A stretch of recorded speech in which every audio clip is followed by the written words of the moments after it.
বাসে উঠে বসতে না বসতেই পাশের সিটে একটা সুন্দরী মেয়ে বলে উঠল, ও মাই গড, আপনি এত সুন্দর কেন? আমার গায়ে হাত দিয়ে বলল, আপনার বডি এত সুন্দর কেন? নিশ্চয়ই জিম করেন। জীবনে আব্বা আম্মা আমাকে কালাচাঁদ ছাড়া ডাকে নাই, গার্লফ্রেন্ড আদর করে কালু ডাকে, কিন্তু আজ এই বাসে এই মেয়ে আমার মধ্যে এমন কি দেখে সুন্দর বলল, বুঝতে পারলাম না।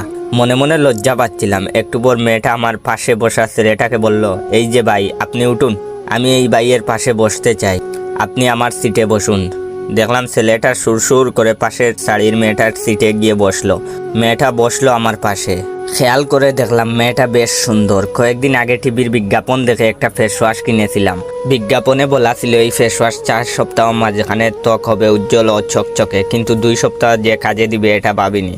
মেয়েটা এবার বলল, আপনার গার্লফ্রেন্ড আছে? লোকাল বাসে সুন্দরী মেয়ে পাশে বসলে সব ছেলেরাই সিঙ্গেল হয়ে যায়, তাহলে আমি কি দোষ করছি? তাই মেয়েটাকে বললাম, জি না, আমি সিঙ্গেল। মেয়েটা এবার সরাসরি বলল, প্রেম করবেন আমার সাথে? মেয়েটার কথা শুনেই মনের মধ্যে জেমস ভাইয়ের জাকানাকা দেহ দুলানা গানটা বেজে উঠল। সারা জীবন গার্লস স্কুলের পাশে দাঁড়িয়ে থেকেও মেয়ে পটাতে পারিনি। যে মেয়েকে প্রেমের প্রস্তাব দিয়েছি সেই মেয়ে বলেছে, আয়নায় নিজের চেহারা দেখছস? এক মেয়ে তো বলেই দিয়েছে, কয়লা আর আপনার চেহারার মধ্যে কোনো পার্থক্য নাই, দুইটাই কালা। ইস, যদি পাশে বসা সুন্দরী মেয়েটার কথা ভিডিও করে ওদের দেখাতে পারতাম। মেয়েটার উত্তর দিতে যাব, তার মধ্যে আরেকটা মেয়ে পাশে এসে দাঁড়ালো।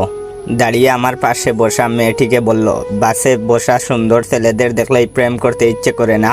এই ছেলেকে আমার পছন্দ হয়েছে, তুই অন্য কাউকে দেখ। দেখলাম আমার পাশে বসা মেয়েটি উঠে চলে গেল। এবার যে মেয়েটা এলো সে আরো সুন্দরী দেখতে। আমি তাড়াতাড়ি ফোন বের করে সামনের ক্যামেরায় নিজের চেহারা দেখে নিলাম। সত্যি এটা আমি নাকি অন্য কেউ? নিজেকে রেস্ট্রির সালমান খান মনে হচ্ছিল, শুধু চশমাটা নাই। বাসায় বলে সানগ্লাস ফেলে এসেছি বলে নিজের উপর রাগ হচ্ছিল।